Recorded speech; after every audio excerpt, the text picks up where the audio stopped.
Prepare-se para um confronto lendário em Dragon Ball Daima.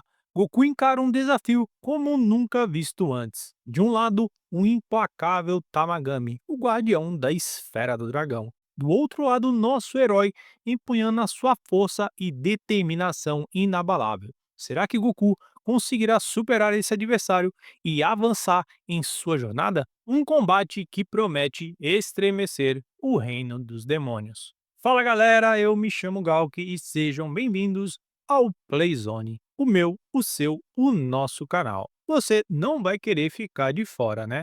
Aqui tem sempre algo novo, emocionante e exclusivo esperando por você.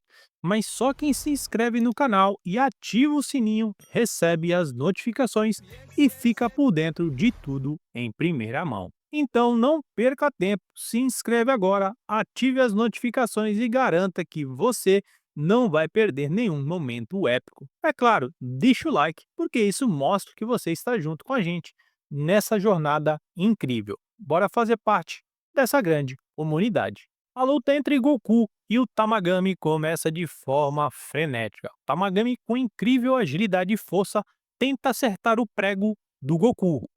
Tenta acertar o Goku usando o seu martelo, enquanto o Goku usa suas habilidades e se esquiva e o acerta com um bastão mágico. O Goku então vê que realmente o Tamagami é duro, duro pra cacete. Goku então tenta uma manobra com o seu bastão mágico, fazendo ele se estender para pegar o Tamagami desprevenido, mas ele consegue se esquivar e arremessa o seu martelo contra Goku, o contra-atacando ferozmente.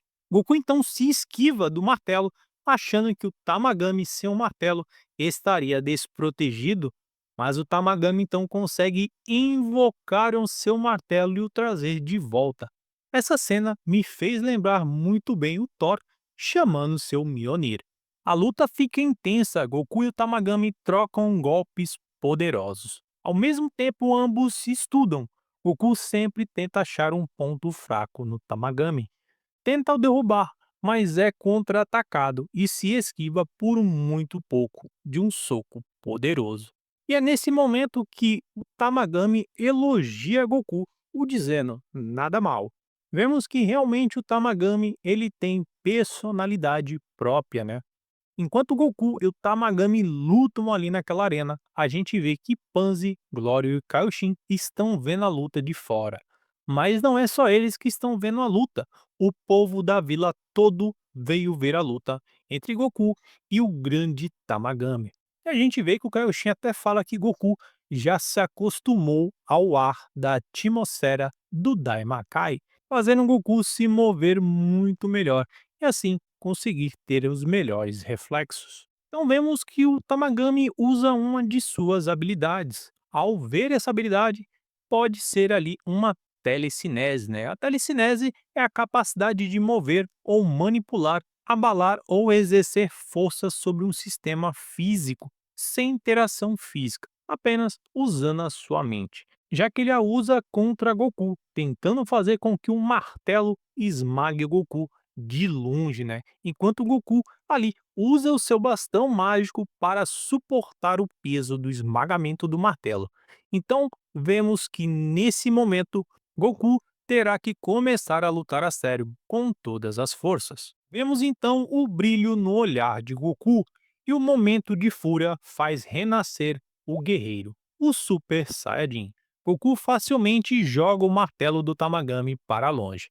E agora, veremos quem vai sair vitorioso dessa batalha. Usando então a sua telecinese, né, a gente vê que o Tamagami tenta ali contra-atacar Goku jogando o martelo contra ele. Goku então simplesmente mostra quem é que manda e se esquiva e quebra o cabo do martelo com apenas um golpe e o joga longe, fazendo com que o Tamagami entenda que se ele não lutar a sério, ele será derrotado. Goku então guarda o seu bastão mágico e o chama o Tamagami para a trocação, ou melhor, para a porrada mano a mano. Vemos então que o Tamagami, além de saber lutar sem o martelo, também solta poderes usando suas mãos, ou melhor, esferas de energia. Isso surpreende Goku e assim partimos ali do pressuposto que o Tamagami é uma máquina, ou melhor dizendo, possivelmente um androide, já que ao soltar ali, né, o poder pelas suas mãos, ali pela palma de suas mãos, vemos e observamos alguns buracos. E isso me fez lembrar ali dos androides do Dr. Mac Gero. Vemos então que Goku não está para brincadeira. A gente acaba vendo ali Glório, Pans e o Kaioshin, e todos muito surpresos com o que o Goku está prestes a fazer. Goku não se prepara para o primeiro grande Kamehameha do anime, contra o Tamagami, e simplesmente é algo surreal. Enquanto o Goku prepara ali o grande Kamehameha, a gente vê que o Tamagami lança uma enorme quantidade de energia contra Goku. Mas o Kamehameha de Goku é algo totalmente surreal, que desintegra o ataque do Tamagami. O Tamagami então recebe o Kamehameha de Goku de frente e simplesmente varre o chão com o Tamagami para longe, o empurrando enquanto resiste ao poderoso Kamehameha. Mas Goku simplesmente não deixa barato. Enquanto ali o Tamagami está resistindo ao grande Kamehameha, Goku aumenta o seu poder e aumenta o poder do Kamehameha e o lança um segundo ataque composto, aumentando o seu poder destrutivo e avassalador do grande Kamehameha. Após a segunda onda de ataque do Kamehameha, a gente vê que o Tamagami sente a pressão, mas não desiste. Ali, a cueca já estava borrada. Ele acaba repelindo o ataque de Goku e o jogando para o céu. Então a gente vê que ele consegue, né, resistir à grande energia que Goku lança contra ele. Mas contra Goku, no campo de batalha, milésimos de segundo pode ser fatal. Em frações de segundo, em momento de desatenção do Tamagami, ele se descuida e recebe um poderoso golpe de Goku, que o fez sentir. E vemos que Goku já não está mais usando o Super Saiyajin, e sim o Super Saiyajin 2 nessa batalha. O Tamagami então cai ao chão e simplesmente reconhece a força e o poder destrutivo de Goku, e simplesmente se rende, dizendo que não há mais necessidade de lutar. Vemos então que realmente Goku varreu o chão com o Tamagami. Todos que estão assistindo a luta ficam surpresos com a vitória de Goku contra o Tamagami, mas o Kaioshin não, ele já sabia disso. Mas o Tamagami diz a Goku que a batalha ainda não acabou. Para Goku receber a esfera, ele precisa agora disputar um novo jogo. O jogo ao que ele se refere é o jogo do copo, onde ele esconde a esfera e embaralha ali em copos, né? E Goku tem que adivinhar onde a esfera do dragão vai estar. Após o Tamagami embaralhar os copos em alta velocidade, ele pergunta a Goku aonde está a esfera. Goku simplesmente diz, está ali, e olha para trás. E Goku diz que o Tamagami jogou ela para longe no último minuto. Após isso, o Tamagami reconhece a vitória justa de Goku e o entrega à esfera do dragão. E após isso, faz com que aquele holograma da esfera de 3 estrelas suma da árvore. E assim, o Tamagami volta ao pedestal e para sua pose anterior. E deseja sorte a Goku em sua próxima batalha, e diz que Goku é um lutador justo. E aqui, o que nos faz entender é que o Tamagami estava se referindo às próximas lutas contra os outros dois Tamagamis, e que essas lutas seriam difíceis, porque os Tamagamis que vêm ali depois dele são Tamagamis que possuem um poder de luta muito maior que o dele. Vemos então que Anrisu se comunica com Glória novamente, e ele informa ela que Goku conseguiu obter ali a vitória sobre o Tamagami e está de posse da terceira esfera do dragão. E após Glória informar os detalhes ali, né, da batalha do Tamagami, Anrisu diz que agora ela pode dar continuidade ao seu plano principal, já que as coisas estão correndo bem. Mas que plano será esse? Vemos que Goku então se despede do povo da vila e ainda de quebra leva um aperitivo para a viagem. Vemos ao longe então o Tamagami reproduzindo o mesmo movimento que Goku. Ali, certamente ele gostou da pose do Kamehameha. Então, provavelmente a gente vai ver ali o Tamagami reproduzindo essa pose de efeito do Kamehameha novamente. Dentro da nave, vemos que novamente Pansy fica surpresa com Goku e pergunta para ele que tipo de magia seria aquela que ele usou. Mas Goku não entende o que seria magia para poder explicar ali para Pansy o jeito correto, já que a energia ou a força vital que ele usa é chamada de Ki. E a palavra Ki pode ter ali várias formas de entendimento, como energia, respiração, consciência, ar ou fluxo de energia, né? Então, voltando ali para o primeiro mundo do Daimakai, vemos o Rei Goma e Degetsu revendo ali as cenas de luta de Majin Vegeta contra Majin Buu. Degues então observa atentamente a cena no campo de batalha através do telão. E ele observa enquanto ali o Majin Buu junta seus pedaços. Ele observa que naquela cena há uma outra pessoa. E essa pessoa é a doutora Anrisu. Ela está ali no campo de batalha coletando uma amostra das células de Majin Buu. Aqui utilizaremos ali Com a magia do replay imediato, replay instantâneo. voltaremos para esse episódio para conferir essa cena. Aqui vemos um furo de roteiro. Nesse ponto, quando Majin Buu começou a se juntar às pequenas partes no episódio 238 da saga Z, Piccolo já estava no campo de batalha. Presencialmente, ele estava na cratera, aonde o corpo e os pedaços de Majin Buu estavam e o corpo restante ali também de Babidi ainda vivo. Vemos que Piccolo andou toda a cratera buscando o corpo de Vegeta e não encontra. Então, como a doutora Anrisu estaria ali naquele momento? Com certeza, o Piccolo a teria encontrado e a teria combatido.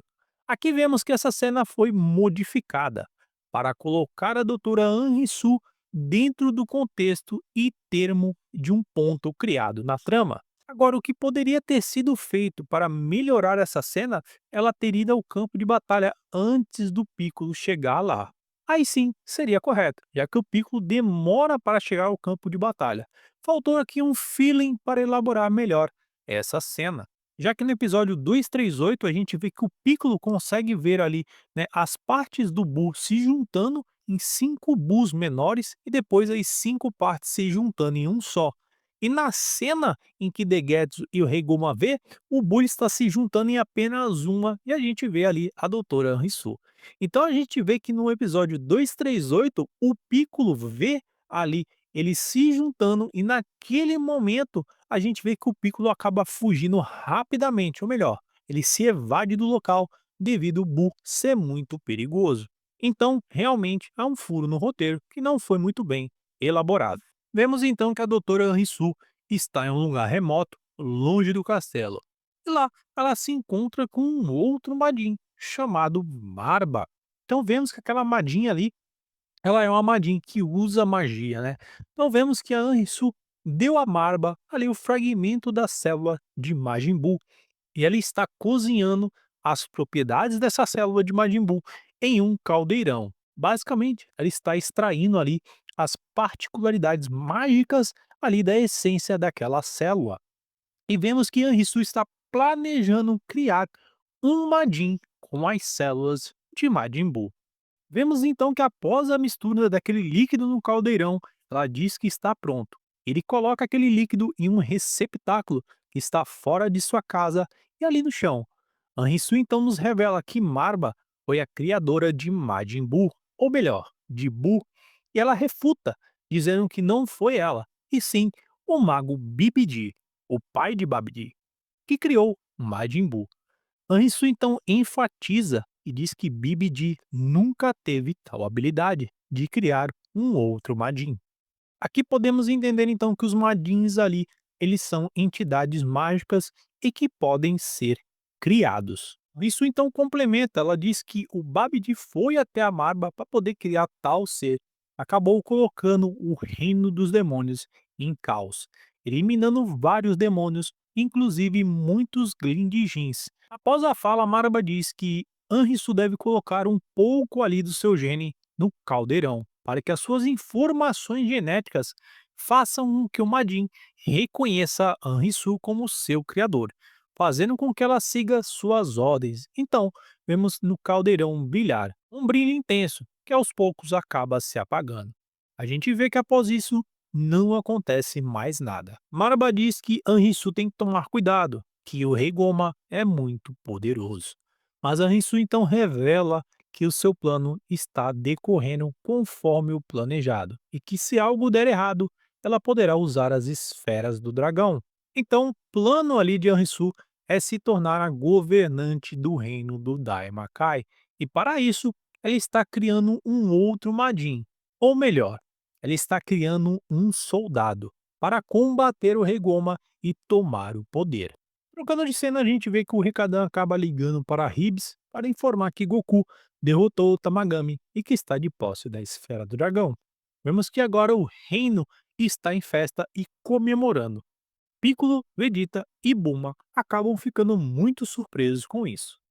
Então ali no finalzinho a gente acaba vendo ali um pouquinho de sátira e uma piadinha leve do tio Akira. Vemos um diálogo entre Hibs e Vegeta, onde ele pergunta para Hibs para ele contar tudo que sabe sobre o reino e as esferas do dragão. Hibs simplesmente ignora Vegeta e diz que ele nem é um rei, mas age de forma tão arrogante, né? Então a gente vê aqui que o Vegeta acaba ficando com muita raiva. Vegeta então refaz a sua fala dizendo no final ali, por favor, fazendo Bulma rachar o bico, né? Então a gente vê que esse episódio ele foi muito singular ao episódio anterior, né? Então a gente vê aqui que ele foi mais direto e mais decisivo. E assim concluímos a nossa análise desse episódio de Dragon Ball Daima. Mas antes de encerrar, não se esqueça de ficar ligado nos próximos vídeos, porque traremos mais novidades, curiosidades, informações imperdíveis sobre filmes, séries, animes e outras novidades do universo nerd. Eu vou ficando por aqui. Até mais!